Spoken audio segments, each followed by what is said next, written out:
Helena? Ich habe ihn nicht kommen Es ist sehen. alles gut. Ist doch nicht so schlimm. Sie können da nicht mit rein. Wir werden Ihren Mann jetzt operieren. Kammerflimmer. Wir verlieren ihn. Ricardo, wir verlieren ihn.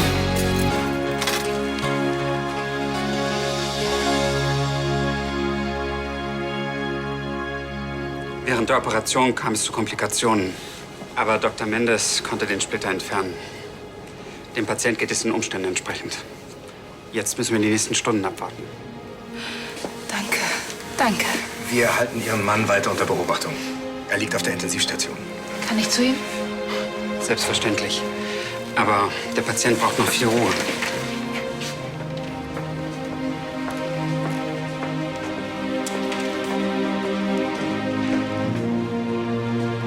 Ja, bis dann. Ist was passiert? Es geht ihm den Umständen entsprechend. Er hat die Operation überlebt. Oh, Gott sei Dank. Ich muss das unbedingt Helena erzählen.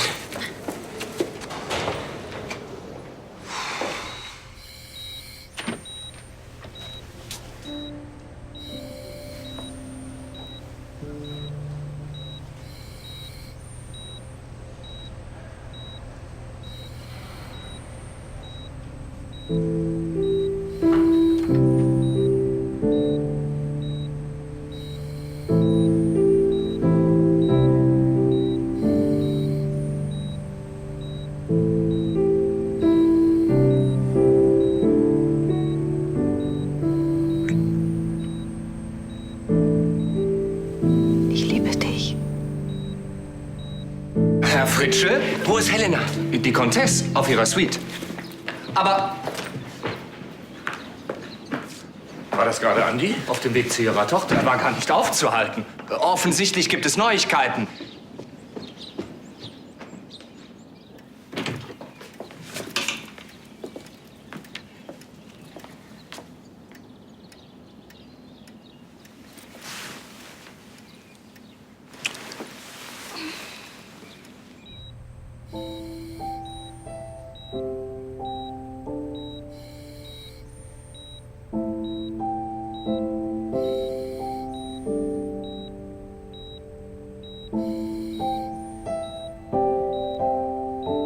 Er lebt.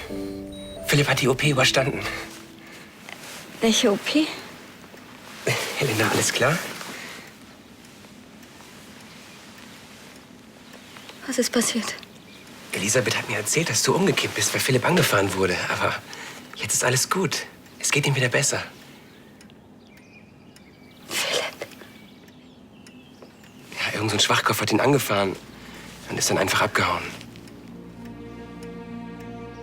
Nichts schneidet mir so sehr ins Herz, wie meine Kinder leiden zu sehen.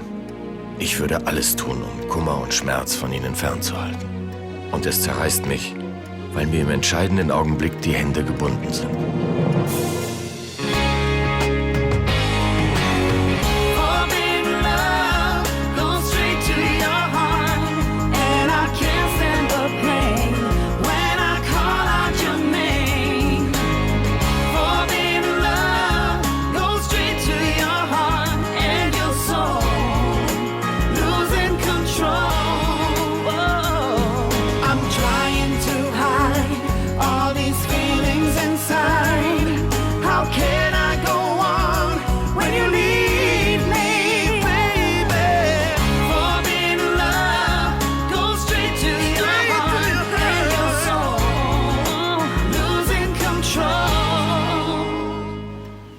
Philipp.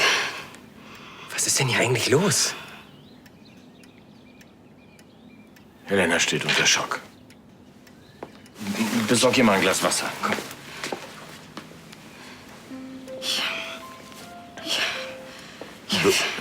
Du musst dich beruhigen, Helena. Ich habe Philipp angefahren. Es war Philipp. Ich muss zu Nico. Ich muss ins Krankenhaus. Helena! Beruhig dich! Ich habe Philipp angefahren. Helena! Lass mich! Lass mich! Gott, alles ist... Alles ist gut. Hey, ich bin da. Alles ist gut. Helena, ich bin da. Alles ist gut. Beruhig dich. Ja, mein Engel.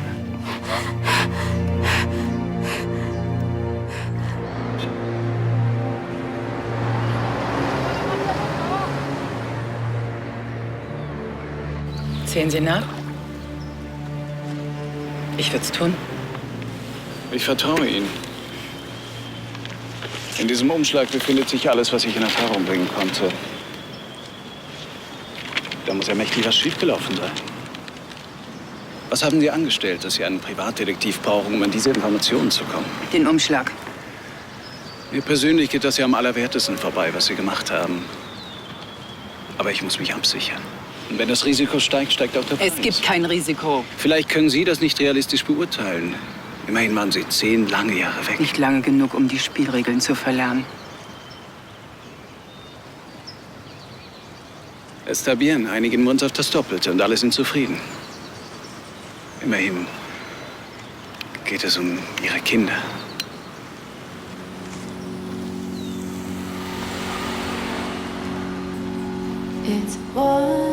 Ach, ich bin dir so dankbar, dass du gleich angerufen hast. Ja, natürlich. Also bis später, Arno. Philipp hat die OP gut überstanden. Das ist ja großartig. Zum Glück. Ja. Ach, ich kann Ihnen gar nicht sagen, wie erleichtert ich bin. Wenn Olli hört, dass es Philipp besser geht, dann wird er bestimmt aufhören, sich Vorwürfe zu machen. Ja, das wird er bestimmt. Vor allen Dingen wird er mal wieder was essen. Der Junge hat heute den ganzen Tag noch keinen Bissen angerührt. Ah, Olli. Es gibt tolle Neuigkeiten. Arno hat gerade angerufen. Philipp hat die Not-OP gut überstanden. Perfektes Timing. Die Suppe ist gut, hoffe ich. Wo willst du denn jetzt hin? Zu Nico ihr erklären, was passiert ist. Wenn Philipp die OP überstanden hat, vielleicht verzeihen Sie ihm Philipp mit. Olli! Nicht schon wieder. Doch, so oft wie es nötig ist. Dich trifft keine Schuld an Philipps Unfall. Versteht's einfach nicht, oder? Wenn ich Philipp nicht gerufen Philipp hätte... ist auf die Straße gelaufen und der Autofahrer hat ihn nicht mehr rechtzeitig gesehen. Olli! Ich habe mit dir telefoniert. Dann ist mir das Handy runtergefallen. Und ich habe nur einen Moment nicht geguckt.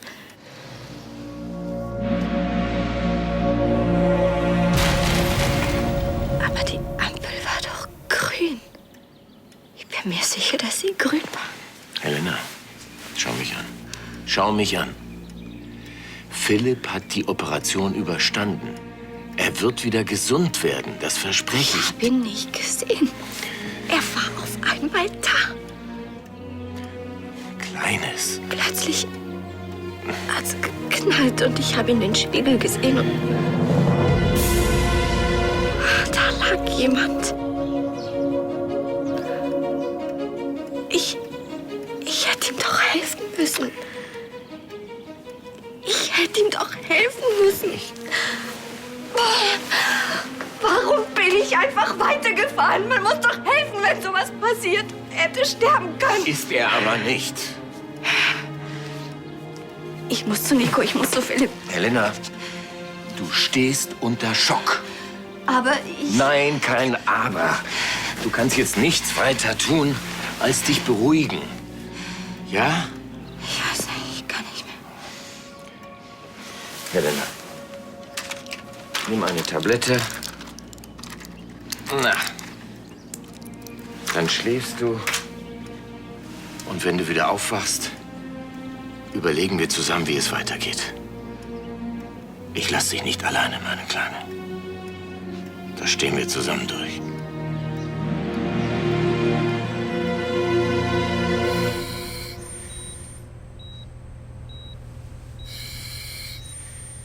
Sie haben gesagt, dass du einen Schutzengel gehabt hast. Ich glaube, du hattest eine ganze Armee. Und wenn du glaubst, du könntest dich ausruhen und dich von morgens bis abends von hübschen Krankenschwestern bedienen lassen, dann hast du dich wirklich getäuscht. Du wirst bald wieder auf die Beine kommen. Und dann fahren wir los. Und keine Unterschrift der Welt wird mich davon abhalten, hörst du?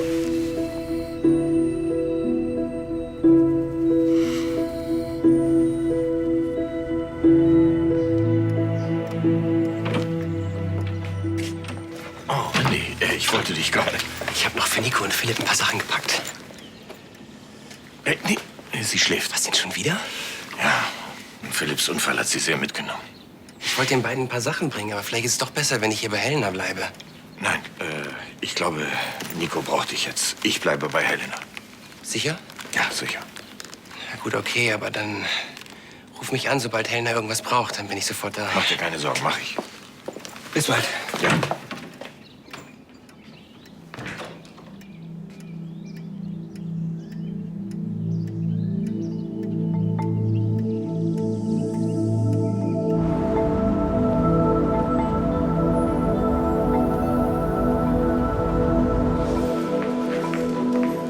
Irgendwelche Anrufe? Presse. Sie wollten wissen, wie es mit Lahnstein Enterprises weitergeht.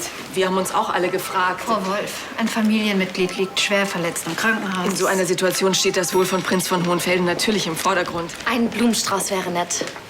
Ja, im Namen der Belegschaft. Das ist doch eine schöne Idee. Ja, ganz reizend. Ich könnte ihn doch vielleicht persönlich vorbeibringen. Ist doch besser als von einem Boten. Tun Sie, was Sie nicht lassen können. Machst du jetzt hier auf Gutmensch? Du kümmerst dich um den Strauß, ja? Ja, ich bin ja gleich wieder da.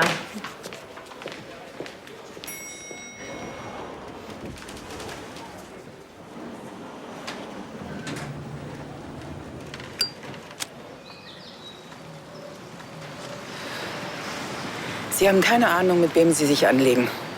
Sie haben doch sicherlich Informationen über mich eingeholt. Dann kennen Sie ja die Geschichten, die man sich über mich erzählt. Sie sind alle wahr. Vielleicht ein wenig unvollständig. Ich habe 10 Jahre lang gewartet, etwas über Jan und Julia zu erfahren. Ich werde nicht länger warten. Umschlag. Und jetzt hauen Sie ab.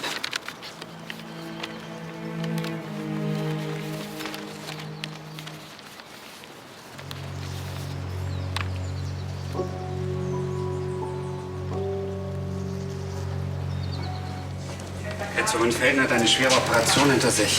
Sein Körper wird noch einige Zeit brauchen, um sich davon zu erholen. So, ich muss packen. Ich fliege morgen zurück nach Palma. Was, bleiben Sie denn nicht, bis er wieder aufwacht? Seien Sie versichert, dass hier alles Menschenmögliche für Ihren Mann getan wird. Auf Wiedersehen, Frau von Oh, Landstein. entschuldigen Sie uns, Frau von Landstein.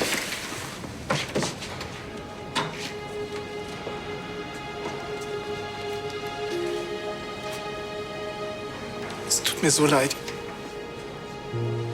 Ich habe ihn gerufen, Philipp. Deshalb ist er stehen geblieben mitten auf der Straße. Ich habe das Auto nicht gehört und... Olli, du bist nicht gefahren. Ja, es ist nicht deine Schuld. Aber er wollte zu Nico mit dem Blumen... Schluss jetzt! Philipp ist über den Berg. Er wird wieder gesund. Alles andere ist doch zweitrangig. Also ich brauche jetzt einen Kaffee. Was ist? Wer kommt mit?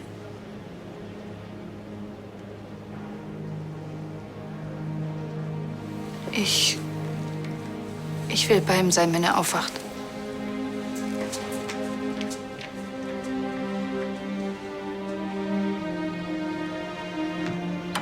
Fräulein Wolf, Graf Lahnstein. Darf ich vielleicht Ihnen und Ihrem Besuch eine Erfrischung anbieten? Das wird nicht nötig sein, danke. Und?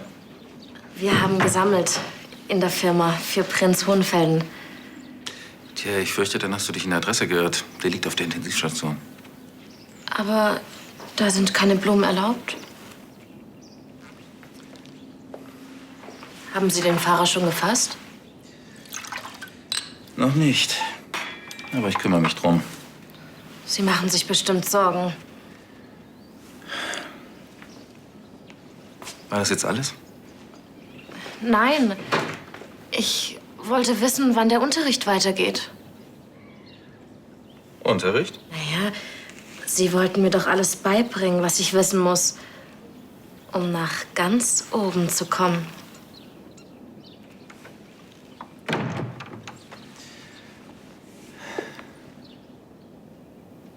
Familienmitglieder ist gerade überfahren worden. Und alles, woran du denkst, ist deine Karriere?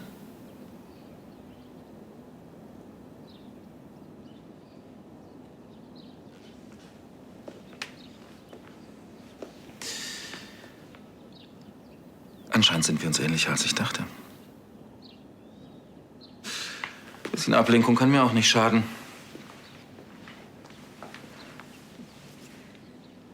Der Unfallverursacher hatte also 24 Stunden Zeit, sich bei der Polizei zu melden. Ich meine, wenn er unter Schock stand, nicht länger? Danach gilt es als Unfallflucht und zieht je nach Schwere eine Haftstrafe mit sich. Ich gehe davon aus, dass Sie mich das alles rein hypothetisch fragen? Ja, selbstverständlich, rein hypothetisch. Für eventuelle Mitwisser ist die Rechtslage anders. Sie machen sich strafbar. Rein hypothetisch natürlich. Aha. Gut, vielen Dank, das war alles. Vielen Dank, Dr. Hartwig. Wiederhören. Hartwig? Der Anwalt? Ja, ich wollte mal hören, was man gegen den Unfallverursacher unternehmen kann. Aber warum rufst du dann Hartwig an? Du hättest mich fragen können. Ach komm, du hast doch genug zu tun. Nicht mehr als sonst. Ja, Philipps Unfall hat uns allen sehr zugesetzt. Ich meine, er hätte sterben können.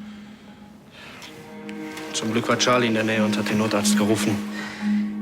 Was mag in so einem Unfallfahrer nur vor sich gehen? Einfach abzuhauen. Ohne sich darum zu kümmern, was aus dem Opfer wird.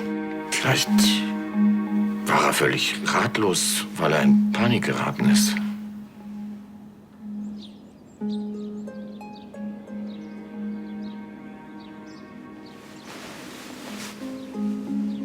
Verdrängen und einfach weitermachen, als sei nichts passiert, ist doch keine Lösung. Ich meine, dieser Unfall, der hat uns doch nur gezeigt, wie schnell alles vorbei sein kann. Aber ich bin froh, dass wir als Familie zusammenhalten. Ich auch.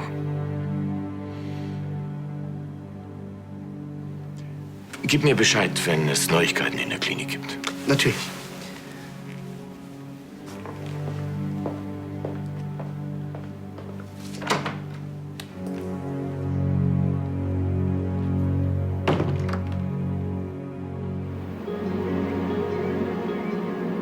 Wenn ich wenigstens irgendwas tun könnte. Du solltest versuchen, etwas zu schlafen. Sagst du mir Bescheid, wenn... Sobald ich etwas weiß. Das ist versprochen.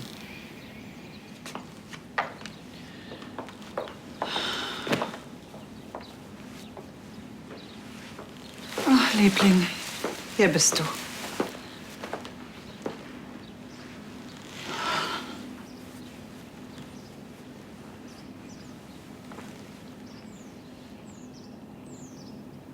Wie geht es, Philipp? Tja, wir können im Moment nichts weiter tun als abwarten. Jetzt ist es dir endlich gelungen, die Familie zu einen, und dann passiert sowas. Du siehst furchtbar aus. Ist noch was passiert? Elena. Steht sie immer noch unter Schock? Ja, das ist verständlich. Es hat ja auch nicht viel gefehlt. Herrgott, wenn man nur wüsste, wer dafür verantwortlich ist. Ich meine, das würde nichts ändern, aber diese Ungewissheit, das macht alles noch viel schrecklicher. Vor allem für Nico. Ich muss ins Krankenhaus. Ich erkläre es dir später. Und deshalb fühlt sich Olli für den Unfall verantwortlich? Es muss ihm viel Mut gekostet haben, ins Krankenhaus zu kommen. Ja, aber sag mal, du weißt nicht, wo er jetzt ist, oder? Nein? Ich dachte, er wäre jetzt hier. Na, ich habe nebenan geklopft, aber da macht niemand auf. Er sollte jetzt auf keinen Fall alleine sein. Ich würde ihm ja gerne helfen, aber ehrlich, jedes Mal, wenn wir uns in letzter Zeit sehen, dann kracht es. Er hat sogar Jessica in die Pension einziehen lassen, nur damit ich jeden Tag schön daran erinnert werde, dass ich ihn betrogen habe. Glaub mir. Ich bin im Moment der Letzte, den Olli sehen will. Christian, es geht jetzt auch nicht so sehr darum, was Olli will, sondern was er braucht. Gibt sich tatsächlich die Schuld an Philipps Unfall. Er braucht Hilfe. Alles andere ist doch jetzt ziemlich egal, oder?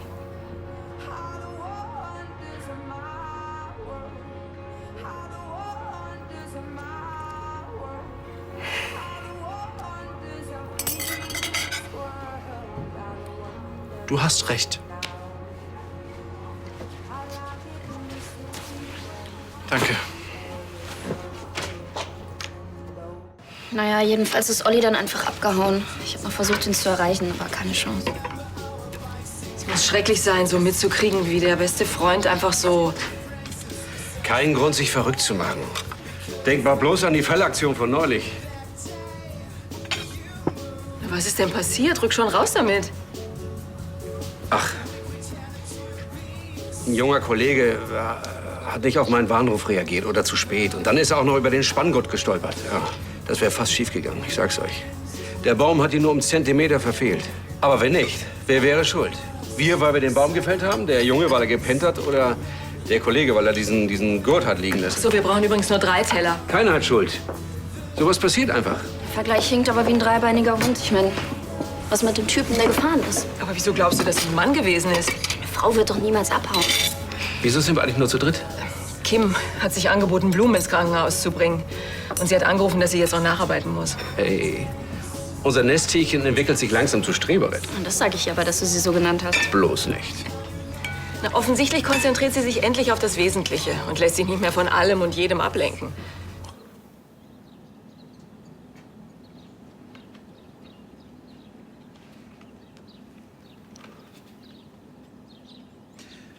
Du darfst dich von nichts und niemandem nervös machen lassen. Also.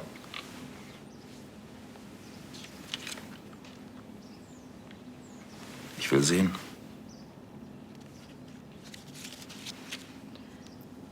Royal Flush.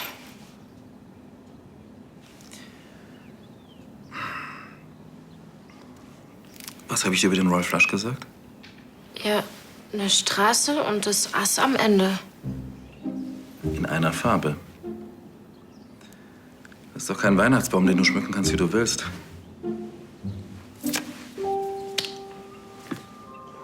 Voll Haus. Bei dem Qualm kann man sich auch nichts merken. Wichtigste Regel beim Pokern: kein Schmollen. Du gewinnst, du verlierst, egal. Du lächelst. Immer gelassen, immer souverän, egal was passiert, okay? So. Dann erhöhen wir jetzt mal den Einsatz. Aber ich habe kein Geld mehr. Ich brauche einen Kredit. Und warum in alles in der Welt sollte ich dir den geben? Weil ich eine richtig coole Sau bin.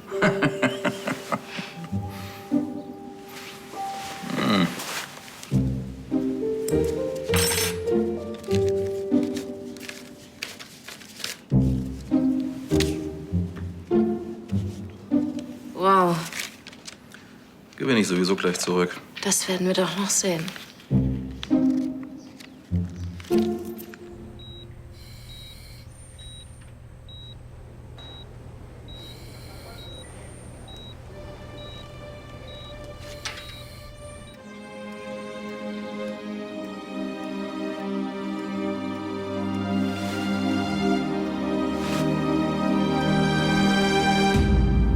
Ludwig.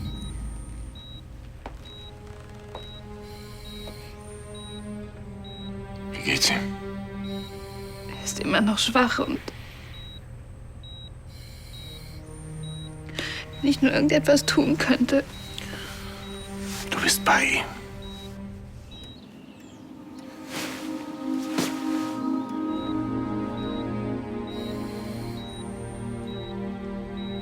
Nico. Ich muss dir etwas sagen. Hat die Polizei sich noch... Oh mein Gott. Philipp! Philipp!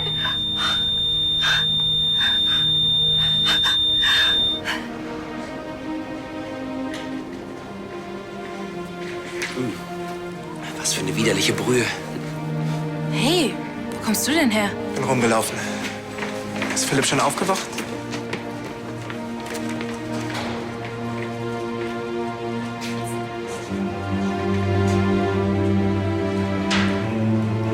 Tun Sie doch was! Hier gehen Sie zur Seite. Vorbereiten zum Reanimieren. Was ist denn mit seinem Herz? Sie haben gesagt, die OP ist gut gelaufen. Sie müssen jetzt den Raum verlassen. Bitte, bringen Sie sie hier raus. Nico, komm.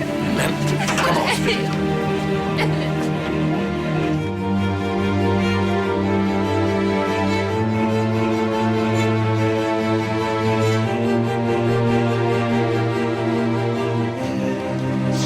Matthias! ihn retten, Nico. Was ist, wenn nicht? Doch, kann ich irgendwas tun? Du, deinetwegen ist Philipp doch überhaupt erst hier.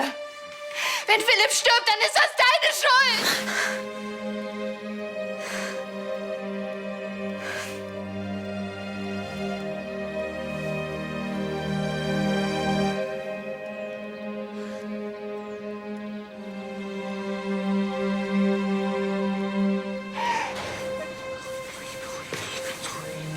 Olli, warte.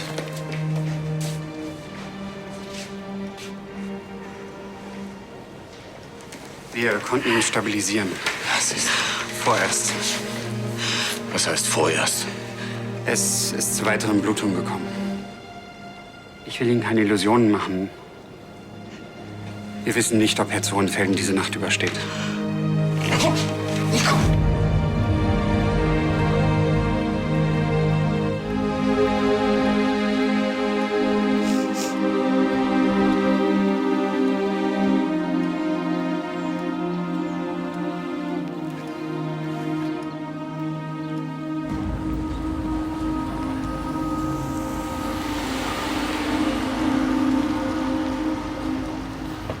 Danke. Arno, wenn du willst, dann fahren wir noch mal ins Krankenhaus und schauen nach Nico. Nico, was ist? Es ist doch jedes Jahr dasselbe. Wenn der Geburtstag deiner Zwillinge näher rückt, wirst du melancholisch. Warum rufst du Julia nicht einfach an? Hm? Nach so langer Zeit. Ja, nach so langer Zeit. Irgendeiner muss doch den Anfang machen. Ja, aber ich mache immer wieder denselben Fehler. Ich weiß ja, dass sie über Jan nicht reden will. Trotzdem schaffe ich es nie, über dieses Thema einmal meinen Mund zu halten. Nein, immer wieder fange ich mit den alten Geschichten an. Es ist ja auch schwer für euch beide, nach allem, was passiert ist.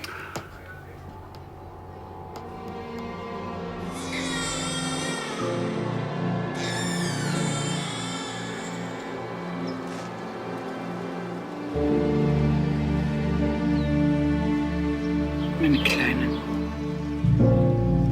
Und Jan? Jan? Ich weiß überhaupt nicht mehr, wann wir zuletzt ein Wort miteinander gewechselt haben.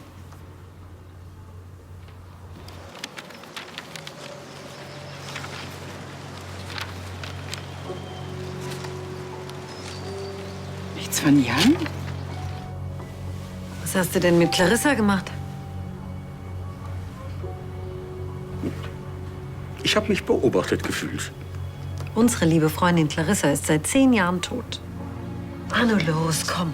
Sonst sitzt du noch eine Woche wie ein Trauerklos rum. Julia will von mir nichts mehr wissen. Das stimmt doch nicht. Du bist ihr Vater. Und du wirst ihr zum Geburtstag gratulieren. Nein.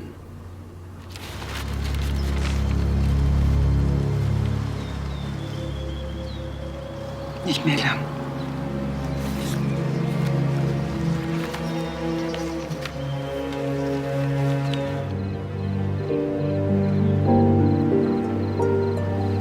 Nico und Helena konnte ich nicht erreichen.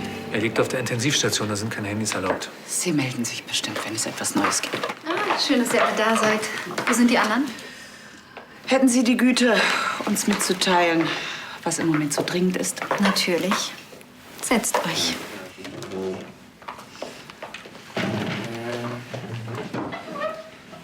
Also ehrlich gesagt, ich mache mir Sorgen um Nico. Ich finde, wir sollten in dieser schweren Zeit für sie da sein. Ist sie krank? Wahrscheinlich die Hormone. Wie genau haben Sie sich das vorgestellt? Naja, ich habe gedacht, wir sorgen dafür, dass sie nie allein im Krankenhaus ist. Na, und vielleicht kann Frau Linse ihr was Leckeres kochen.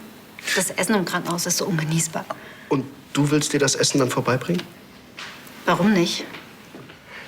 Und hast du sonst noch irgendwas im Sinn?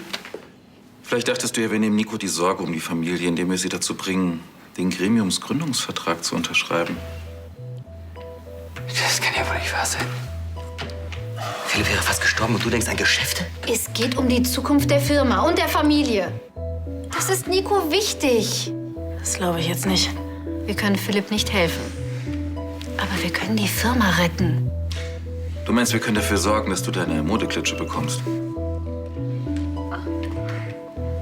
Wenn ihr alle unterschreibt, dann fahre ich schnell ins Krankenhaus und hol die anderen Unterschriften. Ich unterschreibe nur, wenn alle unterschreiben gleichzeitig. Das weißt du. Tja, damit wäre das Meeting wohl beendet, nicht wahr? Ich frage mich, ob ihr auch alle so betroffen seid, wenn man uns das Schloss unterm Hintern wegzieht. Das ist geschmacklos.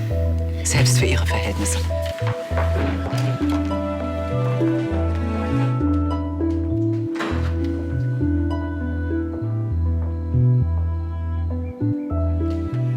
Netter Versuch, Tanja.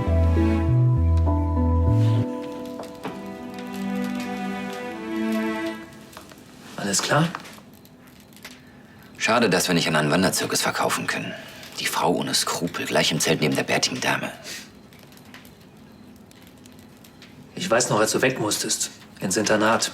Du warst damals schon ein Großmaul, aber an dem Tag hast du kaum den Mund aufgekriegt. Ich hatte ja auch die Hosen voll und zwar gestrichen. Als der erste Monat um war, da wolltest du nicht mal mehr fürs Wochenende nach Hause kommen. Und am ersten Tag dachte ich, ich halte es ja keine Woche aus. Nur Freak, soweit das Auge reicht. Ich kam mir sowas von fehl am Platz vor. Und dann habe ich Philipp dabei erwischt, wie er Schokolade aus dem Direktorenbüro klauen wollte. Du hast natürlich gleich mitgemacht. Hey, ich hab's gerade eben gehört. Wie geht's, Philipp? Unverändert. Kann ich irgendetwas für dich tun? Danke ich. Ich habe noch einen Pressetermin für morgen organisiert. Ach, mach dir deshalb keinen Kopf. Das schaffe ich schon. Danke.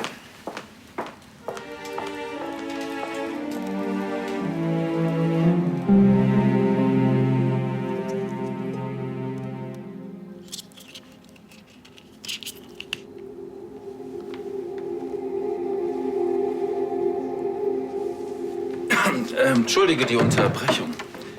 Kein Problem. Also? Was sagst du?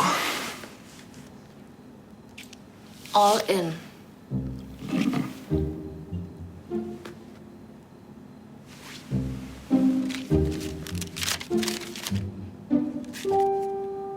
Na schön. Two pair.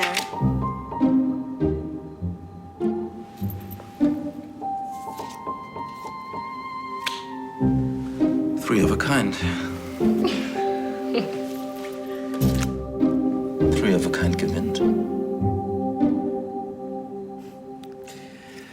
Ich glaube, ich habe noch nie jemanden gekannt, der meine Karten kannte und trotzdem verloren hat. Ich hab nicht... Kim, Pokern bringt dir alles bei, was du zum Leben brauchst. Wenn dir jemand was unterstellt, egal was, du gehst nicht drauf ein. Ob du im Recht bist oder im Unrecht, das spielt gar keine Rolle. Du bleibst cool. Du pokerst. Du bist souverän.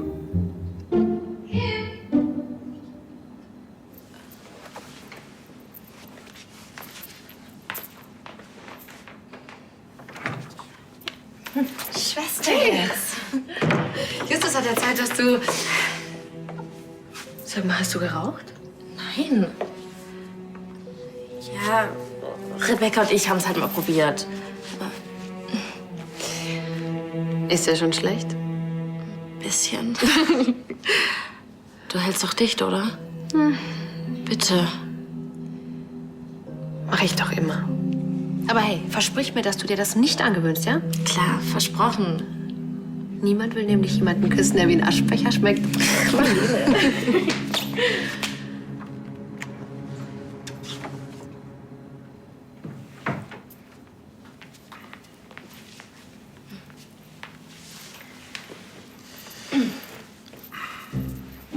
Souverän, Kim.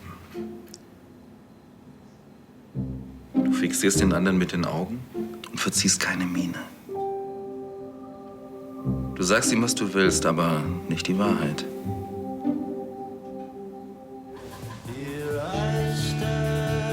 Glaubst du, dass Olli überhaupt noch kommt? Keine Ahnung. Und du meinst, er wird da mit dir reden? Keine Ahnung. Glaubst du, dass... Mann, ich weiß es nicht, okay? Geh mir nicht auf die Nerven.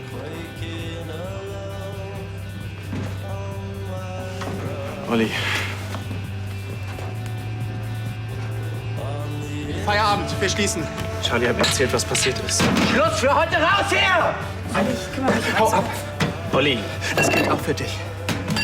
Pass mal auf, mir ist scheißegal, was zwischen uns passiert ist, aber ich werde dich jetzt nicht verlassen. Hau ab! Olli, ich weiß, was du sagen willst. Ich brauch das nicht.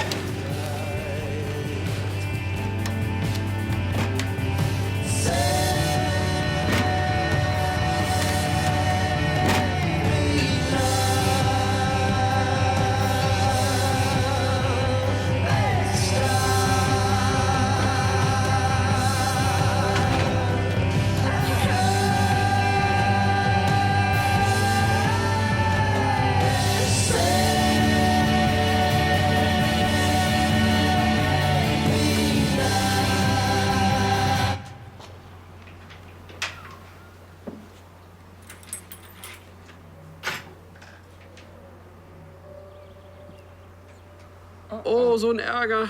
Meine Eltern sind noch wach. Mann, war das ein langer Tag. Kim, aber du willst mir jetzt nicht erzählen, dass du bis jetzt gearbeitet hast, oder? Ich dachte, wir hätten das geklärt und ich kann mich endlich auf dich verlassen. Ich hab Marlene noch von der Probe abgeholt. Und dann sind wir noch was trinken gegangen. Mhm. Und seit wann raucht Marlene Zigarren? Wir waren in diesem Club. Ich dachte, in diesen Clubs wird gar nicht mehr geraucht. Wo warst du, Kim? Ihr kennt doch diese Künstler. Ja, denen ist das Rauchverbot mal sowas von egal. Aber wenn ihr mir nicht glaubt, dann fragt doch Marlene. Okay. Aber das nächste Mal, wenn du so spät kommst, rufst du mich vorher an, okay? Mhm. Gute Nacht. Nacht. Also ich fand, das klang überzeugend.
I still hear your voice at night when I turn out the light and try to settle down.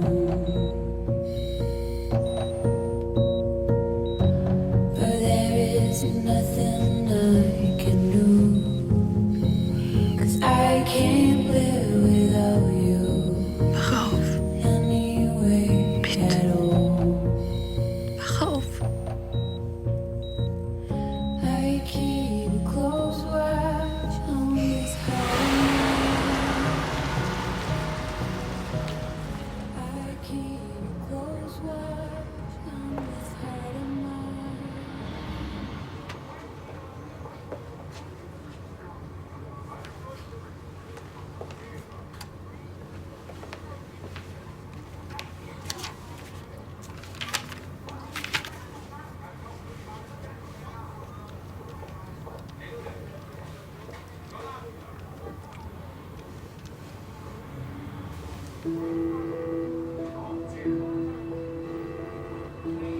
Hola, Ricardo, Julia y Timo Méndez. Lo siento mucho, pero no están aún, que se alegra mucho de cada noticia. Hallo, Julia. Hier ist dein Vater. Ich wünsche dir alles Gute zum Geburtstag.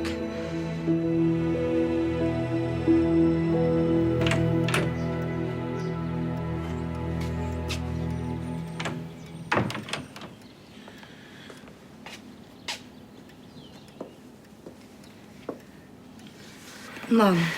Helena. Danke, dass du mich gestern davon abgehalten hast, ins Krankenhaus zu fahren.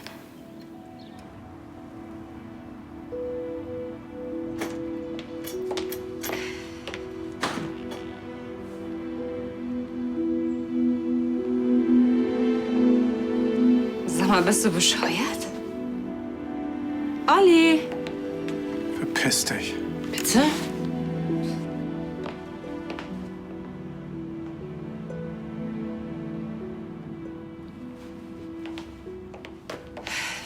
Was soll denn der Scheiß? Hast du was an Ohren? Na toll. Nico sitzt im Krankenhaus, macht sich völlig fertig. Keiner weiß, ob Philipp durchkommt. Und du bemitleidest dich selbst? Irgendjemand hat Philipp angefahren und dann liegen lassen. Derjenige, der das getan hat, der muss damit leben und das geht nie wieder weg. Ich werde zu Nico fahren und dir alles sagen. Und danach gehe ich zur Polizei. Sie hat gesagt, das ist meine Schuld. Was? So ein Quatsch. Derjenige, der ihn angefahren hat, ist schuld. Kaffee.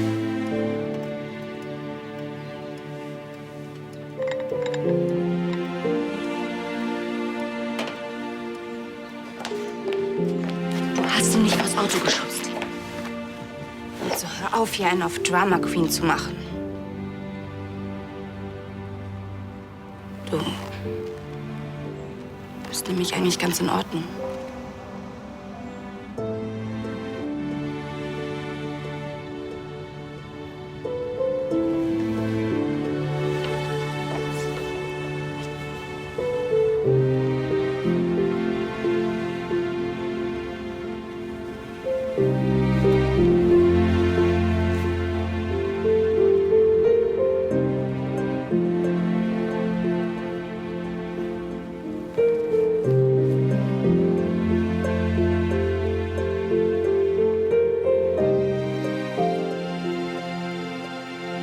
Ich finde deine Entscheidung sehr mutig. Aber hast du sie dir auch gründlich überlegt? Wir wissen genau, was richtig oder falsch ist und übertreten diese Grenze nie. Willst du etwa, dass ich lüge? Außer es geht um die, die wir lieben. Und plötzlich werden die Regeln neu geschrieben.